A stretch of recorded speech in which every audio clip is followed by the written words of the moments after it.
इस वीडियो में हम लोग क्लास 5 मैथ का चैप्टर 4 पढ़ने वाला है। चैप्टर का नाम है गुणज तथा गुणनखंड। पार्ट 1 और पार्ट 2 वीडियो पहले ही हम लोग पढ़ चुके हैं। ये पार्ट 3 वीडियो होने वाला है। अगर आप पार्ट 1 और पार्ट 2 वीडियो नहीं देखे हैं तो कमेंट बॉक्स में लिंक दे देंगे या आप सीधे प्लेलिस्ट में जाकर देख सकते हैं। किसका प्लेलिस्ट? क्लास 5 मैथ का प्लेलिस्ट। तो चलिए शुरू करते हैं। सबसे पहले पढ़ेंगे गुणज। तो गुणज का एक और नाम है अपवर्त्य। तो दोनों नाम इंपॉर्टेंट है, आपको दोनों नाम याद रखना है। तो सबसे पहला सवाल उठता है कि गुणज किसे कहते हैं, गुणज या अपवर्त्य किसे कहते हैं। तो चलिए सबसे पहले परिभाषा पढ़ते हैं। सभी संख्याएं जिनमें दी गई किसी संख्या से पूरा पूरा भाग लग जाए वह दी गई संख्या के गुणज या अपवर्त्य कहलाती है। क्या बोला जा रहा है? सभी संख्याएं जिनमें दी गई किसी संख्या से, कोई एक संख्या दिया हुआ रहेगा, मान लेते 2 दिया हुआ, 3 दिया हुआ, 10 दिया हुआ, 15 दिया हुआ, कोई दिया हुआ रहेगा। तो सभी संख्याएं जिनमें दी गई किसी संख्या से पूरा पूरा भाग लग जाए तो वह दी गई संख्या के गुणज या अपवर्त्य कहलाती है। चलिए एग्जाम्पल की सहायता से इसको समझते हैं। मान लीजिए पूछ रहे हैं आपको कि 2 का 10 गुणज निकालना। तो देखिए 2 का 10 गुणज निकालना है तो 2 में क्या करेंगे, एक गुना करेंगे, 2 फिर 3 4 5 6 इसी तरह 10 तक गुना करेंगे। 2 में एक गुना करेंगे क्या आएगा? 2। 2 में 2 गुना करेंगे 4, 2 में 3 गुना करेंगे 6, 2 में 4 गुना करेंगे 8, इसी तरह चला जाएगा। 4 बार गुना कर दिए, अब करेंगे 5 बार गुना। ठीक है, तो 2 से 5 गुना किए तो 10, फिर इसी तरह 12 आ जाएगा, फिर 14, फिर 16, फिर 18, फिर क्या आएगा? 20। ठीक है, अब देखिए ये जो संख्या आया ना यहाँ से यहाँ तक, 2 से लेकर 20 तक, ये संख्या में दी गई संख्या, यहाँ पर दी गई संख्या कितना है? 2। तो ये सब जितना संख्या अभी देख रहे हैं 2 से लेकर 20 तक, उसमें दी गई संख्या 2 से पूरा के पूरा भाग लग जाता है।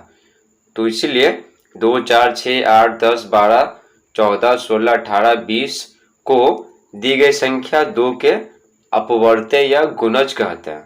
ठीक है, यहाँ पर 10 क्यों लिए? क्योंकि क्वेश्चन में ये बोल रहा था कि 2 के 10 गुणज निकालें, 2 के 10 अपवर्त्य निकालें। ठीक है, इसलिए 10 को लिए। अगर बोलेगा 15 को निकालना है तो 1 2 3 4 5 बारी बारी से कहाँ तक गुना करेंगे? 15 तक गुना करेंगे। चलिए एक और एग्जाम्पल ले लेते हैं। मान लेते हैं क्वेश्चन दिया हुआ है कि 3 के 5 गुणज निकालें, 3 के 5 गुणज निकालें। तो क्या करेंगे? 1 2 3 4 5 बारी बारी से गुना करेंगे। 5 को ही क्यों गुना करेंगे? क्योंकि 5 को ही गुणज पूछ रहा है।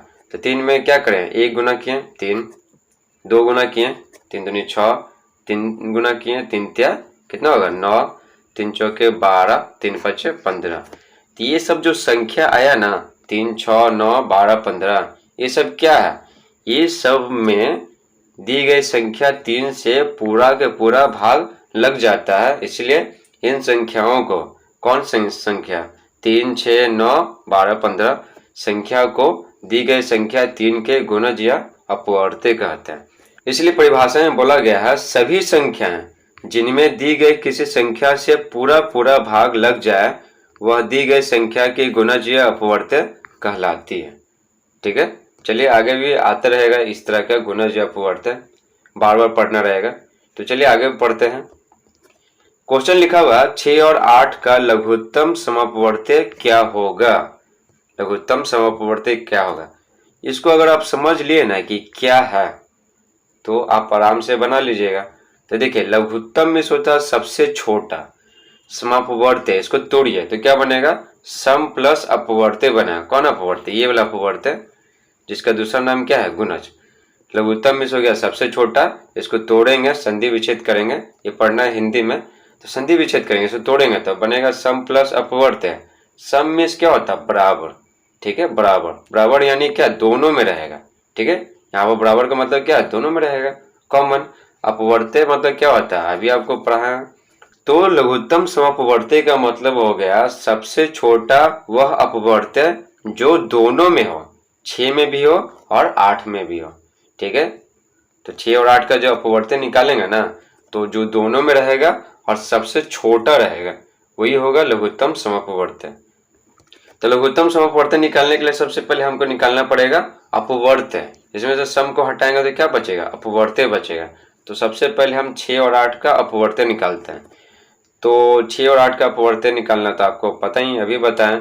तो 6 का अपवर्त्य निकालने के लिए हम क्या करेंगे, 6 में 1 गुना करेंगे, फिर 2 करेंगे, फिर 3 करेंगे, फिर 4 करेंगे, फिर 5 करेंगे, इसी तरह करेंगे। ठीक है, तो ज़्यादा नहीं, 10-10 को ले लेंगे और 3 को डॉट दे देंगे। 3 को डॉट देने का मतलब है ना किसी तरह आगे बढ़ता जाएगा, क्योंकि यहाँ पर तो लिमिट है नहीं कि 10 तक गुना करना है कि 11 तक 15 तक क्या करना है, कुछ दिया हुआ है नहीं। तो क्या करेंगे, ज़्यादा नहीं 10 को लिख देंगे और 3 को डॉट देना जरूरी है। 3 को डॉट दिए दिए, इसका मतलब क्या है, जो पैटर्न फॉलो कर रहा है ना, पहले 1 फिर 2 फिर 3 फिर 4 फिर 5 और कहाँ तक लिए 10 तक गुना किए, तो आप फिर करेंगे 11 गुना, फिर 12 करेंगे, फिर 13 करेंगे, इस तरह से। तो कहाँ तक लेंगे, ज़्यादा नहीं लिखना है। तो क्या करेंगे, 3 डॉट दे दिए और 8 का अपवर्त्य 10 को निकाल दिए और 3 डॉट दे दिए। तो अपवर्त्य निकालने के लिए क्या करते हैं, 1 से गुना, फिर 2 से गुना, फिर 3 से गुना, फिर 4 से गुना, इसी तरह आगे करेंगे। तो 6 कम 6, 1 गुना कर दिए, 6 दूनी 12, 6 तिया 18, 6 चौक 24, 6 5 30, 6 चौक 36, 6 सत्ते 42, 6 आठे 48, 6 नौ का 54, 6 दस का 60। 1 गुना किए 2, फिर 3 4 5 गुना किए, फिर 6 7 8 9 और 10 गुना कर दें, फिर 3 डॉट दे दिए।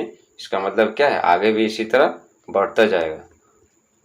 8 में भी इसी तरह करते हैं, 1 गुना किए 8 में, फिर 2 गुना किए, फिर 3 गुना किए, फिर 4, फिर 5, फिर 6, फिर 7, फिर 8, फिर 9, फिर 10। तो ये हमें मिल गया।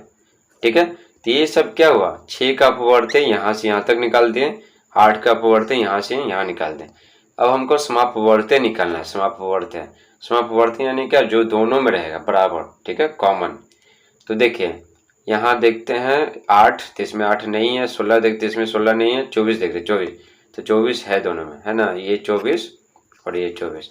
आगे देखते हैं 32, तो नहीं है 32 दोनों में। 40 देखते हैं, 40 नहीं है। 48 देखते हैं, हाँ 48 है, ये 48 और ये 48। 54, ये लो 54 नहीं है इसमें। 56 देखते हैं, 56 भी नहीं है। 60 64 भी नहीं है, दोनों में नहीं ना है, तो बस यही दोनों है। ठीक है, और ये 3 को डॉट यानी और भी ढेर सारा रहेगा ना। तो अभी फिलहाल क्या कॉमन है, 24 24 दोनों में है, 48 48 दोनों में है। तो ये दोनों क्या निकल गया, समापवर्त्य निकल गया। तो लिख दिए हैं, तो 6 एवं 8 के समान अपवर्त्य, समान यानी बराबर, जिसको शॉर्ट में बोलते हैं समापवर्त्य। कितना हो गया, बराबर 24 और 48। 3 को डॉट यहाँ पर क्यों दिया हुआ, क्योंकि और भी कॉमन होगा, आगे गुना करेंगे ना, 11 गुना करेंगे, फिर 12 13 14 इसी तरह, तो आगे भी कोई ना कोई कॉमन होगा, इसलिए 3 डॉट दे दिए। आगे क्यों नहीं निकाला है, क्योंकि हमको क्या चाहिए, हमको चाहिए सबसे छोटा चाहिए, सबसे छोटा। तो देखिए 24 और 48 में जो समापवर्त्य निकाले है ना, तो सबसे छोटा कौन है, 24 है कि 48 है, 24 है। तो 24 क्या हो गया, लघुत्तम समापवर्त्य हो गया, लघुत्तम समापवर्त्य। तो आंसर क्या हो जाएगा, 6 और 8 का लघुत्तम समापवर्त्य, जिसको शॉर्ट में क्या बोलते हैं, लसा बोलते हैं, और इंग्लिश में बोलते हैं एलसीएम, लिस्ट कॉमन मल्टीपल। तो एलसीएम भी याद रखिएगा इंग्लिश। तो यहाँ पर आंसर क्या आ गया, 6 और 8 में सबसे छोटा समापवर्त्य कौन सा है, 24 है, 48 होगा नहीं 24। तो यही ना है सबसे छोटा समापवर्त्य, यानी क्या, लघुत्तम समापवर्त्य। तो आंसर क्या आ गया, 24 आ गया। समझ गया ना। लेकिन ये क्या हार्ड तरीका है, इस तरह से एलसीएम नहीं निकालते हैं, बस यहाँ पर समझाने के लिए एग्जाम्पल दिया गया है कि लघुत्तम समापवर्त्य कहते किसको हैं, समझे। इसका 2 विधि सीखेंगे, एक अभाज्य गुणनखंड विधि, दूसरा भाग विधि। तो इस विधि से निकालना नहीं है, सिर्फ किताब में समझाया गया है कि लघुत्तम समापवर्त्य कहते किसको हैं। यहाँ पर समझने वाली बात क्या है, आपसे अपवर्त्य किसी संख्या का पूछेगा, किसी एक संख्या का। जैसे आपसे पूछ दिया कि 10 का अपवर्त्य निकालिए, 10 का 5 का अपवर्त्य निकालिए, तो अपवर्त्य सिर्फ एक संख्या का निकालने के लिए आपको बोलेगा, क्योंकि एक ही संख्या का होता है।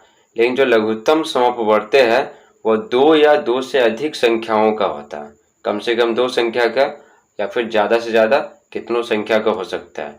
जैसे मान लीजिए आपको बोल दिया कि 3 और 6 का एलसीएम निकालिए, एलसीएम यानी लघुत्तम समापवर्त्य, 3 और 6 का एलसीएम निकालिए, या फिर आपसे बोल दिया कि 3 6 और 9 का एलसीएम निकालिए।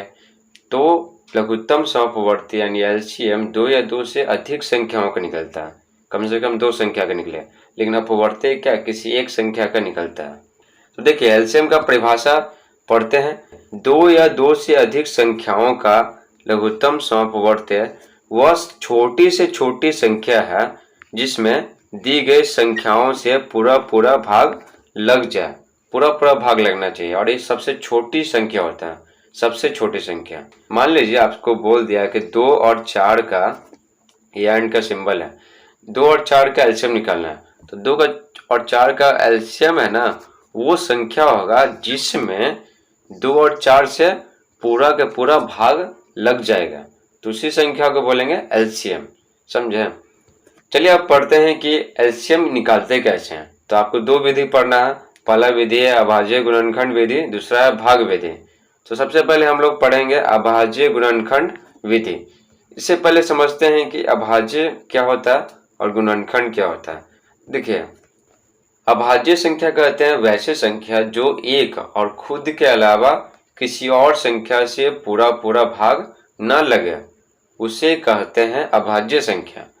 एग्जाम्पल के रूप में देखिए 2, 3, 5, 7, ठीक है, ये सब क्या है? अभाज्य संख्या है। क्यों है? क्योंकि देखिए 2, तो 2 में सिर्फ एक और खुद यानी 2 से ही भागा लगता है। 3 का भी वही हाल है, 3 में एक और खुद यानी 3 से ही भागा लगता है। इसी तरह 5 और 7 का। चलिए आप चेक करते हैं कि 4 अभाज्य संख्या है कि नहीं। तो देखिए 4 में एक से तो भागा लगता ही है, खुद से तो भागा लगता ही है, ठीक है। एक के टेबल में 4 आएगा और 4 के टेबल में 4 आएगा एक बार में, ठीक है, ये तो होगा ही। और देखते हैं कि किसी और संख्या से अगर भाग लग जाएगा ना, तो 4 को हम अभाज्य संख्या नहीं कहेंगे। तो 2 के टेबल में आता है ना, 2 दूनी 4। तो देखिए एक और खुद के अलावा 2 और से विभाजित हो रहा है, 2 से विभाजित हो रहा है ना, इसलिए इसको अभाज्य संख्या नहीं कहेंगे। अभाज्य संख्या वही संख्या होता है जो एक और खुद के अलावा किसी और संख्या से विभाजित नहीं होता है। चलिए एक और एग्जांपल ले लेते हैं 17, ठीक है, 17। अब चेक करते हैं कि 17 अभाज्य संख्या है कि नहीं। तो देखिए 17 एक से तो विभाजित होता ही है और खुद से भी विभाजित होगा, कोई डॉट नहीं, ठीक है। अब देखते हैं किसी और संख्या से विभाजित होता है कि नहीं।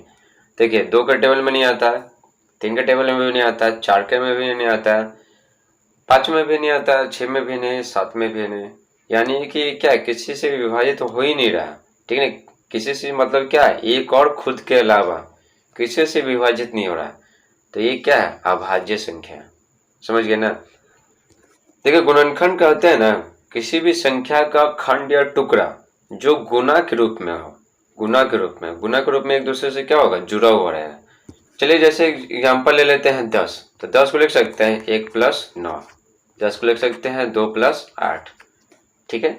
और भी लिख सकते हैं 3 + 7 लिख सकते हैं ना, इसी तरह आगे करेंगे आप। तो देखिए अब चेक करते हैं गुणनखंड है कि नहीं। तो गुणनखंड आपको क्या बोले? वैसा खंड या टुकड़ा जो गुना से जुड़ा हुआ हो। तो देखिए 10, 1 और 9 क्या होगा? टुकड़ा हो गया 10 का, लेकिन गुना के रूप में जुड़ा हुआ है, गुना है नहीं है। हमें क्या चाहिए? गुना चाहिए, तो इसको गुणनखंड बोलेंगे? नहीं बोलेंगे। तो 10 का गुणनखंड क्या होगा? 10 को लिख सकते हैं 1 × 10, 2 × 5 लिख सकते हैं, ठीक है। फिर और लिख सकते हैं 5 × 2, तो दोनों क्या हो जाएगा? सेम ही सेम हो जाएगा, 2 × 5 या 5 × 2, इसलिए 5 × 2 को नहीं लिखते हैं। तो देखिए 10 का टुकड़ा 1 10 और 2 5, तो दोनों क्या है? गुना से जुड़ा हुआ है ना, जुड़ा हुआ। तो क्या हो गया?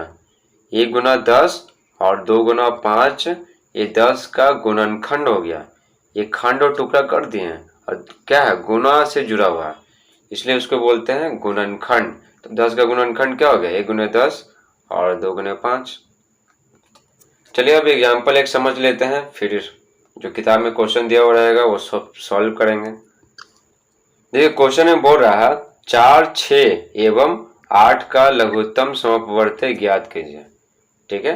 किस तरह से यह ज्ञात करना है? अभाज्य गुणनखंड विधि से। तो देखिए पहले हम लोग निकालेंगे इसका, किसका? 4, 6 और 8 का अभाज्य गुणनखंड। तो कैसे निकालते हैं? ठीक है, ऐसे करके ऐसे करते हैं। 4 ले लिए। अब देखते हैं कि 2 से लगता है कि नहीं, 1 से नहीं 2 से चेक करते हैं, ठीक है। तो 1 से बिल्कुल नहीं चेक करना है, क्योंकि 1 के टेबल में तो सारा संख्या आएगा, चाहे 2 रहे, 3 रहे, 4 रहे, ठीक है। तो कोई भी गिनती की संख्या आ जाएगा। तो देखिए 2 से चेक करते हैं तो 2 के टेबल में 4 आता है, हाँ आता है, तो 2 दूनी 4। अब देखते हैं 2 से आता है कि नहीं, तो 2 एकम 2, ठीक है। तो अगर 2 से नहीं आएगा फिर 3 से चेक करेंगे, 3 से नहीं आएगा फिर 4 से चेक करेंगे, डायरेक्ट नहीं चेक करना है, ठीक है ना, डायरेक्ट नहीं, किसी बड़ी संख्या को नहीं लेना है, ठीक है। तो 4 का गुणनखंड क्या हो जाएगा, अभाज्य गुणनखंड। 4 बराबर लिखेंगे 2 गुना 2, 1 को नहीं लिखेंगे, 1 को छोड़ देते हैं, हो गया। इसी तरह क्या निकालेंगे, 6 का निकालेंगे, 6 का। तो 6 का निकाल के आपको दिखाते हैं 6। तो 2 से चेक करते हैं, 2 का टेबल में आता है, हाँ आता है, द्वितीय 6। और 3 तो आता ही नहीं 2 के टेबल में, तो 3 के टेबल में तो जरूर आएगा, 3 एकम 3। तो 6 का हो गया हल क्या, अभाज्य गुणनखंड 2 गुने 3। ये दोनों लिए हैं 2 गुने 3, 1 को छोड़ दिए हैं। इसी तरह निकालते हैं 8 का। तो 8 का निकालते हैं तो 2 से लगेगा, हाँ लगेगा, 2 चौके 8। 4 आता है 2 के टेबल में, हाँ आता है, 2 दूनी 4, फिर 2 एकम 2, 1 आ गया तो स्टॉप हो जाएगा। तो देखिए 8 बराबर क्या हो गया, क्या हो गया, 2 गुने 2 गुने 2। तो यही लिख देंगे यहाँ पर, 2 गुने 2 गुने 2। तो 8 का क्या होगा, ये क्या हो गया, अभाज्य गुणनखंड हो गया। देखिए खंड है ना, 8 का खंड कितना है, ये है, ये है, ये है ना, 3 गो, और सबके बीच में क्या है, गुना है ना, गुना। तो ये क्या हो गया, 8 का अभाज्य गुणनखंड हो गया, क्योंकि 2 क्या है, अभाज्य संख्या है, 2 में सिर्फ 1 है, और खुद यानी 2 से ही भाग लगता है और किसी से भागा नहीं लगता है। तो 8 का अभाज्य गुणनखंड हो गया 2 गुने 2 गुना 2। इसी को यहाँ पर लिख दिए ना, अभाज्य गुणनखंड ये निकाला हुआ, और यहाँ पे लिख दिए। अब देखिए अब एलसीएम क्या होगा, यानी लघुत्तम समापवर्त है, तो हम कॉमन देखते हैं, कॉमन। तो वैसा कॉमन देखेंगे ना, कॉमन यानी सब में रहे, तो कम से कम 2 गो में रहना चाहिए, कम से कम 2 गो में, और ज़्यादा से ज़्यादा क्या है, यहाँ पर 3 गो संख्या है तो सभी में रहना चाहिए, तो कम से कम 2 गो में देखेंगे। देखिए 2 क्या है, ये 2 तीनों में है, कॉमन हो गया। अब ये 2 क्या है, ये 2 इसमें भी है और इसमें भी है, कम से कम 2 गो में होना चाहिए, और ज़्यादा से ज़्यादा जितना संख्या दिया हुआ है तो उसमें सब में रहेगा। यहाँ पर 3 संख्या दिया हुआ है, तो ये जो है ना, ये 2 तीनों में है, और ये वाला 2 क्या है, 2 गो में है, तो कम से कम 2 गो में रहना जरूरी है, उसी को लेंगे। अब ये 3 देखिए है किसी में, न इसमें है न इसमें है, तो 3 को नहीं लेंगे। अब ये 2 को देखिए, इसमें है, इसमें है नहीं ना, है नहीं है, तो छोड़ देंगे। तो एलसीएम हमारा क्या निकल जाएगा, एलसीएम यानी लसा लघुत्तम समापवर्त हमारा निकल जाएगा। जो कॉमन रहेगा ना उसको एक बार लिखेंगे, तो ये है तो इसको एक बार लिख लिया, ये है कॉमन, ये है कॉमन, तो इसको एक बार लिख दिए। अब क्या बच गया हमारा, 3 बच गया और 2 बच गया, तो 3 गुने 2। अब गुना कर दीजिए, यही हमारा क्या हो जाएगा, लघुत्तम समापवर्त है। तो 2 दूनी 4, 4 तिया 12, 12 दूनी 24, तो हमारा आ गया 24। तो यही हो गया हमारा आंसर, हो गया खत्म। तो कौन सी विधि से निकाले हैं, कौन सी विधि से निकाले, अभाज्य गुणनखंड विधि से। तो लिखेंगे इसको कैसे, 4, 6 एवं 8 का लघुत्तम समापवर्त बराबर ऐसे, और ये 24 हो गया। यहाँ पर आंसर ऐसे लिख लीजिए, देखने में अच्छा लगता है। यहाँ पर अगर सोच रहे हैं कि 3 को पहले लिखने के लिए, तो 3 को पहले भी लिख सकते हैं, ये वाला 3 जो कॉमन नहीं था, ठीक है, ये और ये 2, तो किसी को भी पहले और बाद में लिखिए, कुछ खास फर्क नहीं पड़ता है, क्योंकि 2 25 10 होता है और 5 दूनी भी 10 ही होता है। अब क्वेश्चन दिया हुआ है, अभाज्य गुणनखंड विधि से लघुत्तम समापवर्त ज्ञात कीजिए। क्वेश्चन है 3, 6 और 9, इसका एलसीएम निकालना है। दूसरा क्वेश्चन है 4, 8 और 12, इसका एलसीएम निकालना है। तो चलिए निकाल कर आपको दिखाते हैं। तो सबसे पहले हम लोग 3 का अभाज्य गुणनखंड निकालते हैं। तो 3 ले लिए, तो 3 तो 2 का टेबल में आता है नहीं, 3 का टेबल में आता है, तो 3 का टेबल एक बार में आता है। 3 बार और क्या लिखेंगे, 3 गुने 1 भी आप लिख सकते हैं और 1 गुने 3 भी लिख सकते हैं, क्योंकि 1 को शुरू में लिख लेंगे तो ज़्यादा अच्छा लगेगा। तो क्या करते हैं, शुरू में लिख लेते हैं 1 को, ठीक है। अब देखिए उसके बाद 6 कर लेते हैं अभाज्य गुणनखंड। तो पहले 2 से चेक करते हैं, तो 2 तिया 6 आ जाएगा, 2 का टेबल में आता है 6, तो 2 तिया 6 लिख दिए। और 2 का टेबल में 3 नहीं आता, 3 का टेबल में आता है, एक बार में लिख दिए। अगर इसमें 1 लिए है ना तो इसमें भी 1 लेना पड़ेगा, और बाकी जो संख्या है 9 उसमें भी 1 लेना पड़ेगा, ठीक है ना, उसके गुणनखंड में। तो 6 का अभाज्य गुणनखंड निकल जाएगा 1 गुने 2 गुने 3, ठीक है। इसी तरह किसका निकालेंगे, 9 का निकालेंगे, ठीक है, 9 का। तो 9 का निकाल के आपको दिखाते हैं। 9 लिख दिए, 2 का टेबल में आता नहीं है तो 2 के बाद 3 देखेंगे तो 3 का टेबल में आता है, 3 3 9। 2 का टेबल में 3 आता नहीं है तो 3, लेकिन 3 के टेबल में आता है, 3 एकम 3। तो एक में ले लिए हैं तो दूसरा में भी लेना पड़ेगा, तीसरा में भी लेना पड़ेगा, जितना संख्या है ना उसके गुणनखंड में लेना पड़ेगा। तो 9 का गुणनखंड हो गया 1 गुने 3 गुने 3, ठीक है। 1 को पहले रख रहे हैं क्योंकि देखने में अच्छा लगे इसलिए, और कोई कारण नहीं है। 1 को अंत में भी लिख सकते हैं अगर आपका मन हो तो। हो गया। अब देखिए अभाज्य गुणनखंड तो हम निकाल दिए हैं, लेकिन हमें यहाँ पर अभाज्य गुणनखंड थोड़ी निकालना है, एलसीएम निकालना है। तो एलसीएम क्या होता है, कॉमन देखते हैं, कम से कम 2 में रहना चाहिए कॉमन। तो देखिए 1 क्या है, तीनों में है, ठीक है। सामने सामने रहता है ना तो इस तरह से कर देते हैं। अगर मान लीजिए एक संख्या यहाँ पर, एक संख्या मान लीजिए यहाँ पर है, तो इस तरह से क्या करेंगे, गोल करेंगे अलग अलग, ठीक है। 3 देखिए, 3 इसमें है, इसमें भी है और इसमें भी है। अब देखिए अब ये 2 और ये 3 और किसी में नहीं है, नहीं ना है, तो एलसीएम क्या निकल जाएगा, एलसीएम जो कॉमन है उसको एक बार लिखेंगे, और देखिए 3 कॉमन है तो इसको भी एक बार लिखेंगे, और जो बच गया उसको गुना कर देंगे।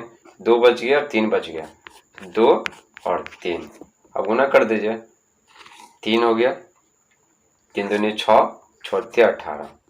तो ये हमारा निकल के आ गया एलसीएम 18, आंसर।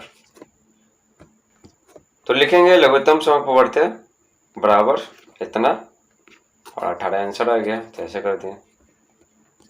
चलिए अब दूसरा सॉल्व करते हैं। 4 8 और 12 का एलसीएम निकाल लें अभाज्य गुणनखंड विधि से।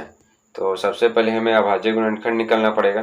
तो पहले 4 का निकालते हैं, तो 2 से लग जाएगा, 2 दूनी 4, फिर 2 से लग जाएगा, ठीक है। तो 4 का अभाज्य गुणनखंड क्या हो जाएगा, 2 गुने 2, 1 को यहाँ पर छोड़ रहे हैं। 8 का निकालते हैं, तो 2 से लग जाएगा, 2 चौके 8, फिर 2 से लग जाएगा, फिर 2 से लग जाएगा। 8 का अभाज्य गुणनखंड हो जाएगा 2 गुने 2 गुने 2, यहाँ पर भी 1 को छोड़ रहा है, ठीक है। आगे बढ़ते हैं 12, तो 12 2 से लग जाएगा, तो 2 छक 12, फिर 2 से लग जाएगा, ठीक है। सबसे पहले हम 2 से ही चेक करेंगे, अगर 2 से नहीं लगेगा फिर 3 से चेक करेंगे, फिर 3 से नहीं लगेगा तब 4 से चेक करेंगे, फिर आगे 5 से चेक करेंगे, समझे। इस तरह आगे भी 5 से नहीं लगेगा फिर 6 से चेक करेंगे, फिर 7 से चेक करेंगे, इस तरह से। लेकिन सबसे पहले शुरुआत 2 से ही करना है। और 2 के टेबल में 3 आता नहीं है, लेकिन 3 के टेबल में आता है, 3 3। तो 12 का अभाज्य गुणनखंड निकल जाएगा 2 गुने 2 गुने 3। आगे आपको समझ में। तो देखिए अभाज्य गुणनखंड यहाँ पर लिख लिए हैं। अब देखते हैं कि कॉमन देखते हैं। तो लसा निकाल रहे हैं तो कम से कम 2 संख्या में रहना चाहिए कॉमन, कम से कम 2 संख्या में, ज़्यादा से ज़्यादा तीनों में। तो देखते हैं किस में कॉमन है। तो देखिए ये जो 2 है वो तीनों में है, ठीक है। ये जो 2 है वो तीनों में है। अब ये 2 और 3 अब तो किसी में है नहीं, नहीं ना है किसी में, तो छोड़ देते हैं उसको। तो लघुत्तम समापवर्ती क्या निकल जाएगा, ये जो 2 है लिख दिए, ये जो 2 कॉमन है उसको एक बार लिख दिए, क्या बचा, 2 और 3 बचा, 2 और 3 को गुना कर दिए, तो ये हमारा निकल के आ जाएगा एलसीएम। तो 2 दूनी 4, 4 दूनी 8 और 24, तो 24 हो गया। ये हमारा निकल गया लसा। तो क्या आ गया लसा, 24। तो लिख दीजिए यहाँ पर आंसर। चलिए अब सीखते हैं भाग विधि द्वारा लसा निकालना। खत्म, bye bye, tata, good bye.